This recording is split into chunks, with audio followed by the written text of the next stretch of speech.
রাসূলুল্লাহ সাল্লাল্লাহু আলাইহি ওয়াসাল্লাম বলেছেন, কিয়ামতের ময়দানে আল্লাহর কসম করে বলছি, সেদিন জাহান্নামীদের ভীষণ কষ্ট হবে, আর জান্নাতীদের জন্য অত্যন্ত আসান হবে, অবস্থাটা খুবই আরামের হবে। নবীজি বলেন, এক ফরজ নামাজ, এক ওয়াক্ত ফরজ নামাজ আদায় করতে যে সময়টুকু লাগে, কিয়ামতের মাঠের এই সময় এত বড় বিরাট লম্বা সময় জান্নাতীদের জন্য এরকম হালকা হয়ে যাবে।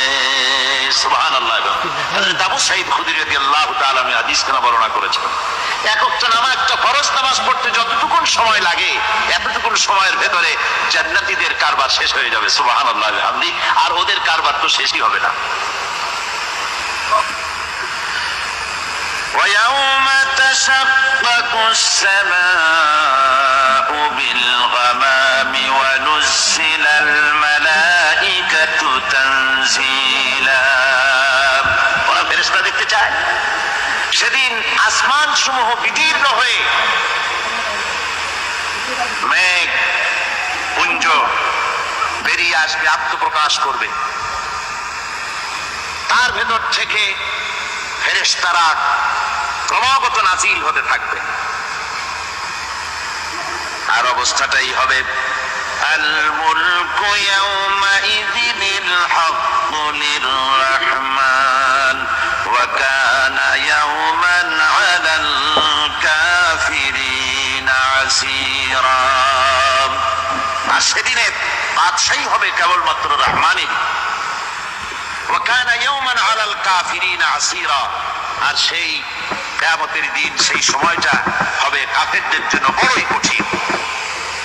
এখানে কিয়ামতের কিছু কথা বলা হচ্ছে, কিছু আভাস দেওয়া হচ্ছে যে আসমান সমূহ বিদীর্ণ হয়ে মেঘ পিণ্ড বেরিয়ে আসবে এবং তার থেকে ক্রমাগত ফেরেশতারা নাজিল হতে থাকবে।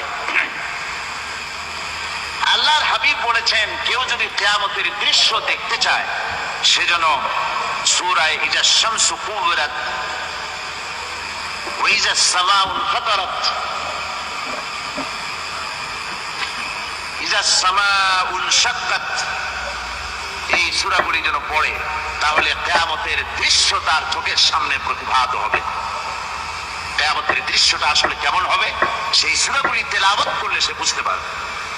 যেমন আল্লাহ পাক বলছেন, ইজাস সামাউ ফাতারাত ওয়া ইযাল কাওয়াকিবু তাফারাত ওয়া ইযাল বিহারু ফুজ্জিরাত ওয়া ইযাল কুবুরু বুসিরাত।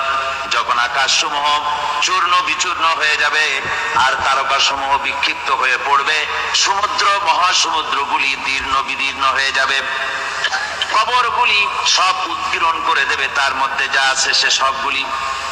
আবার আল্লাহ পাক বলেন, ইযাশ শামসু কুবিরাত ওয়া ইযান নুজুমুন কাদারাত ওয়া ইযাল জিবালু সুয়্যিরাত। সূর্য যখন ঢেকে যাবে, তারকাগুলি যখন বিপর্যস্ত হয়ে যাবে, আর পাহাড়গুলি যখন চালিয়ে দেওয়া হবে, এই দৃশ্য তোমরা দেখতে পাবে। فإذا النجوم طمست وإذا السماء فرجت وإذا الجبال نسفت। সেদিন অবস্থা এমন হবে, সমস্ত তারকাগুলি স্তিমিত হয়ে যাবে আর আকাশসমূহ দীর্ণ বিদীর্ণ হয়ে যাবে। আর দেখতে পাবে পাহাড়গুলি, সমস্ত পাহাড়গুলিকে উড়িয়ে দেওয়া হবে। আবার অবস্থা আরো কি হবে, فإذا برق البصر وخسف القمر وجمع الشمس والقمر। যখন চক্ষু বিস্ফারিত হয়ে যাবে মানুষের, চাঁদ আর সূর্য নিষ্প্রভ হয়ে যাবে, সব একাকার হয়ে যাবে, চন্দ্র এবং সূর্য তার অস্তিত্বকে হারিয়ে ফেলবে। শুধু তাই নয়, ওয়াহুমিলাতিল আরদু ওয়াল জিবালু ফাদুক্কাতা দাক্কাতাও ওয়াহিদা। জমিন ও পাহাড়গুলির মধ্যে সংঘর্ষ লাগিয়ে দেওয়া হবে, আর তা এক ধাক্কায় জমিন এবং সমস্ত পাহাড়গুলি চূর্ণ বিচূর্ণ হয়ে যাবে। সুবহানাল্লাহি ওয়া বিহামদিহি। আল্লাহ রাব্বুল আলামিন বলছেন, এইভাবে করে কিয়ামতের দৃশ্য, বিভীষিকাময় দৃশ্য তোমরা দেখতে পাবে। আর সেদিনের রাজত্বটা কার হবে? আল মুলকু ইয়াউমাইযিনিল হাক্কু লির-রাহমান। সেদিনের রাজত্ব হবে কেবলমাত্র রহমানের। অর্থাৎ যেসব কৃত্রিম বাদশাহী দেখে তোমাদের চোখে ধাঁধা লেগে গিয়েছে, তোমাদেরকে দুনিয়ার বাদশাহী দেখে তোমরা ধোঁকায় পড়ে গিয়েছো, এসব বাদশাহী কিছুই টিকবে না সেদিন। সেদিন শুধু বাদশাহী থাকবে একমাত্র আল্লাহ পাকের। কার থাকবে বাদশাহী? জোরে বলেন কার?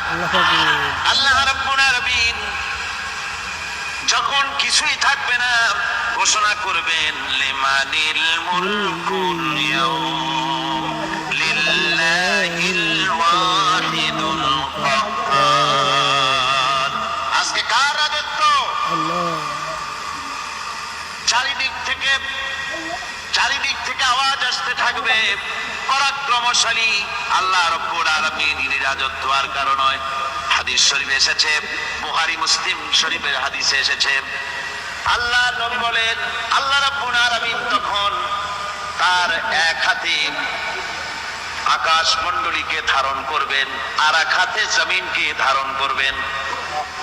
আকাশ মণ্ডলী এক হাতে, জমিন এক হাতে।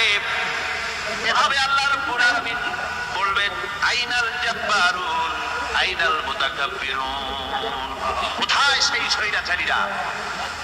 কোথায় সেই দুর্বীরিত অহংকারী স্বৈরাচার যারা আমার জমিনের উপরে, আমার মানুষের উপরে রাজত্ব চালিয়েছে? তারা আজকে কোথায়? কোথায় সেই অহংকারীরা? আল্লাহ পাক সেদিন যে বলবেন, সেদিন তো বলবেন, কিন্তু দুনিয়ার মাঝেও স্বৈরাচার যারা, অহংকারী যারা, তাদের শাস্তি পৃথিবীর বুকেও দেন। আর সেদিন তো দিবেনি। কত স্বৈরাচার আমরা দেখলাম, কত অহংকারী দেখলাম, যাদের তর্জনী হেরণে লক্ষ কোটি কোটি মানুষ উঠত আর বসত। তাদের জিল্লাতির সঙ্গে আল্লাহ রাব্বুল আলামিন কতজনকে বিদায় করে দিলেন। ফুলের মালা নিয়ে কুলাতে পারে নাই, পা থেকে শুরু করে গলা পর্যন্ত ফুলের মালা দিয়া ডুবাই দিল।